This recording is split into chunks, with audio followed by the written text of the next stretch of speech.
Hello friends, study with bank के current affair session में आपका स्वागत है। ये current affair SSC, banking, railway, state PCS, CDS, CPF, NDA और अदर कॉम्पिटिटिव एग्जाम आदि में सहायक होंगे। आज की डेट है 28 नवंबर 2020। तो चलिए आज का करंट अफेयर शुरू करते हैं। आज का पहला प्रश्न है, खेल मंत्रालय ने हाल ही में कौन से संघ को राष्ट्रीय खेल महासंघ के रूप में मान्यता दे दी है? ऑप्शन ए भारतीय तीरंदाजी संघ, ऑप्शन बी भारतीय टेनिस संघ, ऑप्शन सी भारतीय बैडमिंटन संघ, ऑप्शन डी इनमें से कोई नहीं। देखिए, भारतीय तीरंदाजी संघ को 25 नवंबर 2020 को 8 साल बाद सरकार से फिर मान्यता मिल गई। राष्ट्रीय खेल विकास संहिता के अनुरूप चुनाव नहीं कराने के कारण इसकी मान्यता रद्द की गई थी। एएआई के अनुसार कि चुनाव इस साल जनवरी में हुए, जिसमें केंद्रीय मंत्री अर्जुन मुंडा की पैनल ने बहुमत हासिल किया। यह स्पष्ट है कि सरकारी दिशा निर्देशों के पालन को लेकर मंत्रालय की चिंताओं का एएआई ने निवारण कर दिया है।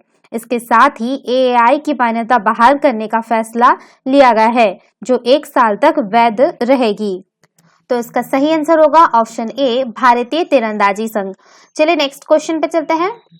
निम्न में से किस देश के दिग्गज फुटबॉलर डिएगो माराडोना का 60 वर्ष की उम्र में निधन हो गया? Option A Mexico, option B Brazil, option C Argentina, option D रूस। देखिए, फुटबॉल के महानतम खिलाड़ियों में शुमार अर्जेंटीना के मशहूर फुटबॉलर रहे डिएगो माराडोना का 60 साल की उम्र में कार्डियक अरेस्ट के कारण निधन हो गया। जो है 1982 में विश्व कप फुटबॉल से सबसे पहले चर्चा में आए थे और यह विश्व कप स्पेन में खेला गया था। लेकिन उस समय मात्र 21 वर्षीय माराडोना अर्जेंटीना के स्टार खिलाड़ी के रूप में उभर कर आए। माराडोना ने जो है साल 1997 में अपने जो है 37वें जन्मदिन पर प्रोफेशनल फुटबॉल से रिटायरमेंट ले लिया था। तो इसका सही आंसर होगा ऑप्शन सी अर्जेंटीना। चलिए नेक्स्ट क्वेश्चन पे चलते हैं। विश्व पर्यावरण संरक्षण दिवस निम्न में से किस दिन मनाया जाता है? ऑप्शन ए 10 जनवरी, ऑप्शन बी 12 मार्च, ऑप्शन सी 26 नवंबर, ऑप्शन डी 15 अगस्त। देखिए, विश्व पर्यावरण संरक्षण दिवस प्रतिवर्ष जो है आपका 26 नवंबर को मनाया जाता है। यह दिवस पर्यावरण संतुलन को बनाए रखने एवं लोगों को जागरूक करने के संदर्भ में सकारात्मक कदम उठाने के लिए मनाते हैं। यह दिवस संयुक्त राष्ट्रीय पर्यावरण कार्यक्रम के द्वारा आयोजित किया जाता है। पिछले करीब 3 दशकों से ऐसा महसूस किया जा रहा है कि वैश्विक स्तर पर वर्तमान में सबसे बड़ी जो समस्या है वो पर्यावरण से जुड़ी हुई है। तो इसका सही आंसर होगा ऑप्शन सी 26 नवंबर। चलिए नेक्स्ट क्वेश्चन पे चलते हैं। हाल ही में टाटा कंसल्टेंसी सर्विसेज के किस पहले प्रमुख कार्यकारी अध्यक्ष का 96 वर्ष की उम्र में निधन हो गया है? Option A Fakir Chand Kohli, option B Rajesh Gopinathan, option C Natarajan Chandrasekaran, option D Balakrishnan Swamy. देखिए, हाल ही में जो आपका है भारत की सॉफ्टवेयर इंडस्ट्री के पितामह कहे जाने वाले फकीर चंद कोहली अब हमारे बीच नहीं रहे हैं। 96 साल की उम्र में उनका निधन हो गया है। कोहली लीडर्स को तराशने में यकीन रखते थे और भारत की आईटी इंडस्ट्री के लिए एक पूरी पीढ़ी तैयार करने में लगे थे। साल 1969 में टाटा ग्रुप के चेयरमैन जेआरडी टाटा ने कोहली से टीसीएस को शुरू करने के लिए उनसे मदद मांगी थी। बता दें कि उस समय जो है टीसीएस दुनिया की तीसरी कंपनी थी जिसमें कंप्यूटर का इस्तेमाल किया जा रहा था। तो इसका सही आंसर होगा ऑप्शन ए फकीर चंद कोहली। चलिए नेक्स्ट क्वेश्चन पर चलते हैं। हाल ही में भ्रष्टाचार पर नजर रखने वाली संस्था ट्रांसपेरेंसी इंटरनेशनल द्वारा ग्लोबल करप्शन बैरोमीटर एशिया नामक रिपोर्ट के अनुसार एशिया में सबसे ज्यादा रिश्वत की दर किस देश में है? Option A Indonesia, option B Cambodia, option C Japan, option D Bharat. देखिए, हाल ही में भ्रष्टाचार पर नजर रखने वाली संस्था ट्रांसपेरेंसी इंटरनेशनल ने ग्लोबल करप्शन बैरोमीटर एशिया नामक रिपोर्ट जारी की है। वो इसमें कहा गया है कि एशिया में सबसे ज्यादा रिश्वत की जो दर है वो भारत में है।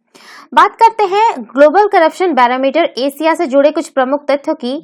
तो इसमें भारत की जो स्थिति है वो भ्रष्टाचार पर जो नजर रखने वाली संस्था ट्रांसपेरेंसी इंटरनेशनल की इस रिपोर्ट के अनुसार जो है एशिया में सबसे ज्यादा रिश्वत की दर भारत में है और सार्वजनिक सेवाओं का उपयोग करने के लिए व्यक्तिगत संपर्कों का उपयोग करने वाली लोगों की संख्या भी यही सबसे अधिक है। यह जो रिपोर्ट है उस सर्वेक्षण पर आधारित है जो इस वर्ष जो है आपका 17 जून से आपका 17 जुलाई के बीच आयोजित किया गया। इस सर्वेक्षण का जो सैंपल साइज है वो 2000 है। इस रिपोर्ट के मुताबिक भारत में रिश्वत लेने वाले में से लगभग 50% ऐसे लोगों का कहना है कहा गया है कि इस सभी वही सार्वजनिक सेवाओं का उपयोग करने के लिए व्यक्तिगत संपर्कों का उपयोग करते हैं। दैट मीन्स कि आप किसी जान पहचान से रिलेटेड रहते हैं, कोई भी आप सरकारी काम करवाने के लिए 50% लोगों का ऐसा मानना है कि वो किसी के थ्रू जाते हैं कोई सरकारी काम करवाने के लिए, ठीक है। और वही 32% लोगों का कहना है कि रिश्वत नहीं देने पर उन्हें सेवा प्राप्त नहीं होती है। जो आपका 39% है भारतीय मानते हैं कि उन्होंने अपने काम करवाने के लिए जो है रिश्वत दिए हैं। 39% लोग ऐसे हैं जो रिश्वत दिए हैं, ठीक है। और ये एक भी तरह है जो सोर्सेस लगाते हैं, किसी के थ्रू जाते हैं, कोई काम कराते हैं, ये भी एक तरह का रिश्वत ही है। तो 50% लोग इस तरह के हैं और 39% लोग जो है वो डायरेक्ट रिश्वत देते हैं, ठीक है। बात करते हैं अन्य देशों की इस रिपोर्ट में क्या स्थिति है। तो ट्रांसपेरेंसी इंटरनेशनल की रिपोर्ट के मुताबिक एशिया के दूसरे देशों में कंबोडिया दूसरे और इंडोनेशिया तीसरे स्थान पर है। तो आपका भारत जो है पहले स्थान पर और आपका दूसरे स्थान पर जो है आपका कंबोडिया है और तीसरे स्थान पर आपका इंडोनेशिया है, ठीक है। करप्शन के मामले में एशिया में जो है सबसे कम भ्रष्टाचार जो आपका है वो आपका मालदीव में है, ठीक है। मालदीव में है और जापान में है, सिर्फ 2% वहां करप्शन है। जापान में 2% है। अगर कुल मिला के भारत का देखें तो भारत में टोटल जो करप्शन है वो 39% है, ठीक है। कंबोडिया में आपका 37% है और आपका इंडोनेशिया में जो है 30% है। बात करते हैं ट्रांसपेरेंसी इंटरनेशनल के बारे में। तो ट्रांसपेरेंसी इंटरनेशनल एक स्वतंत्र अंतर्राष्ट्रीय गैर सरकारी संगठन है जो वैश्विक स्तर पर भ्रष्टाचार से जुड़े सूचकांक निर्धारित करता है। यह संस्था कई रिपोर्ट प्रकाशित करती है जिसमें विश्व के विभिन्न देशों में भ्रष्टाचार की स्थिति का मूल्यांकन होता है। जो इसका मुख्यालय है वो जर्मनी में है। जर्मनी की जो राजधानी है बर्लिन, ठीक है, बर्लिन में है। इसकी स्थापना का बात करें तो इसकी स्थापना 1993 में की गई थी। इस संगठन के द्वारा भ्रष्टाचार धारणा सूचकांक, वैश्विक भ्रष्टाचार रिपोर्ट और रिश्वत भुगतानकर्ता सूचकांक प्रकाशित किया जाता है। तो इसका सही आंसर होगा ऑप्शन डी, भारत। चलिए नेक्स्ट क्वेश्चन पे चलते हैं।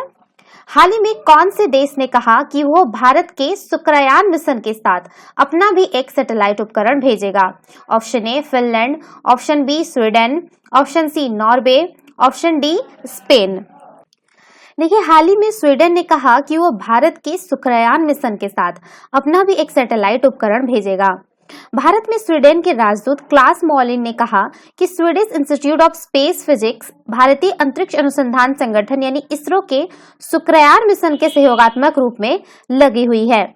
Swedish institute of space physics Shukrayaan mission के साथ अपना एक सैटेलाइट उपकरण विंसियन न्यूट्रल्स एनालाइजर भेजेगी।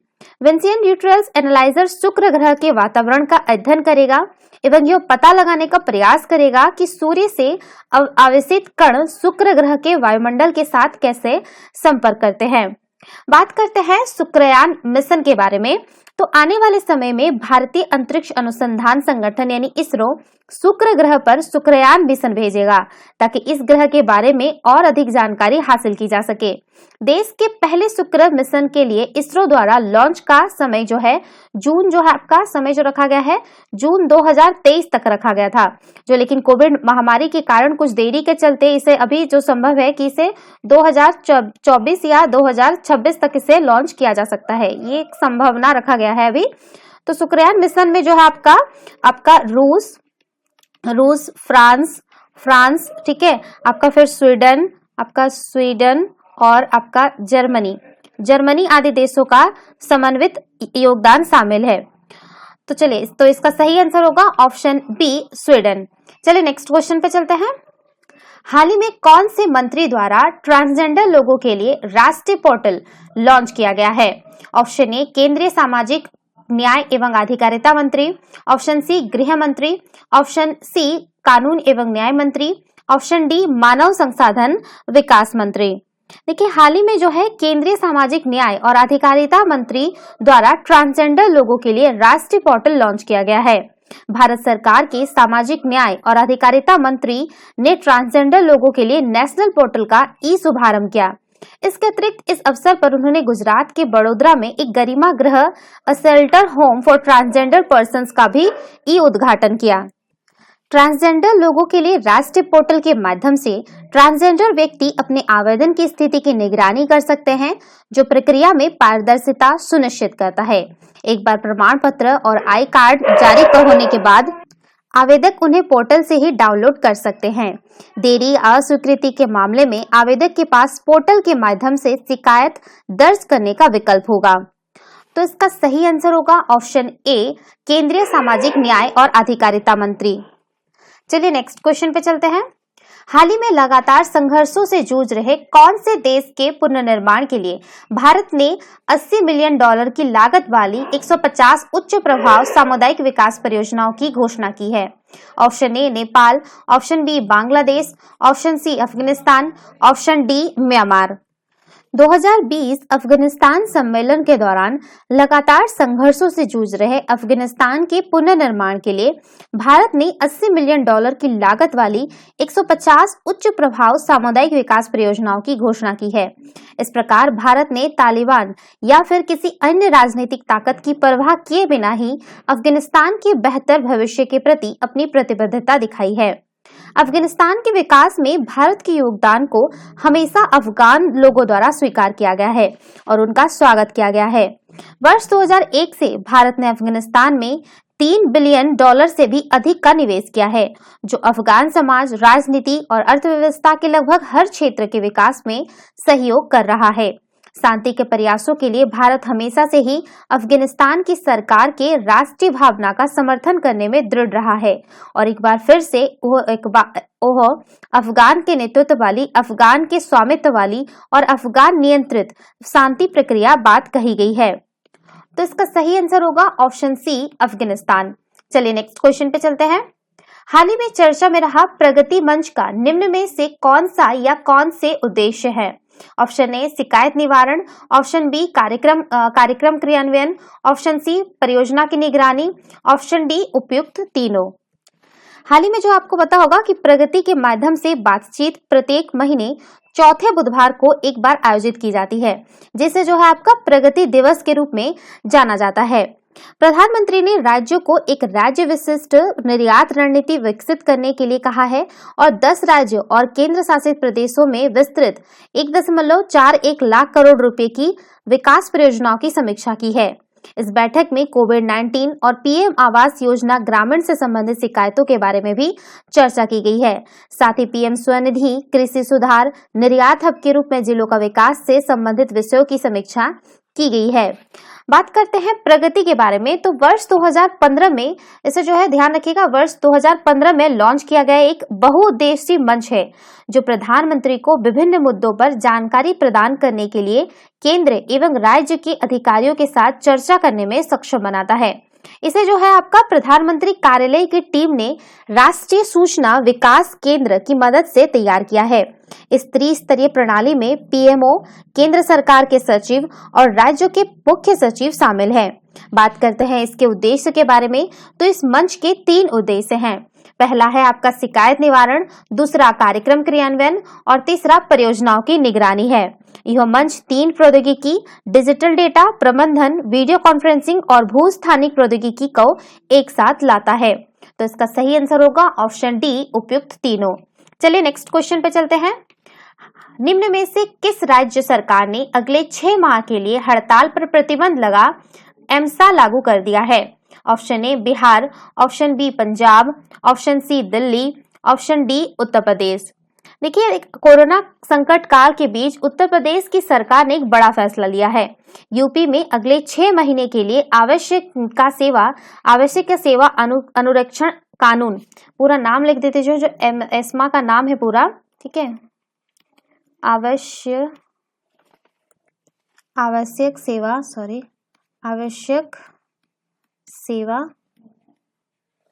अनुरक्षण कानून, ठीक है, पूरा नाम है इसका, ठीक है, लागू कर दिया है। यानी कि आपके अगले 6 महीने तक प्रदेश में किसी भी तरह की हड़ताल पर पूरी तरह से रोक लगा दी गई है। प्रदेश सरकार की ओर से ये आदेश जारी किया गया है। आपको बता दें कि इस एक्ट के लागू होने के बाद आवश्यक सेवाओं में लगे सरकारी कर्मचारी अगले 6 महीने तक किसी तरह की हड़ताल पर नहीं जा सकते हैं। अगर कोई भी कर्मचारी हड़ताल करता है तो उस पर सख्त एक्शन लिया जा सकता है। तो इसका सही आंसर होगा ऑप्शन डी, उत्तर प्रदेश। तो ये थे आज के करंट अफेयर। वीडियो पसंद आए तो लाइक, शेयर और कमेंट करना ना भूले, साथ ही साथ चैनल को सब्सक्राइब करना ना भूले। Thanks for watching, have a nice day, take care.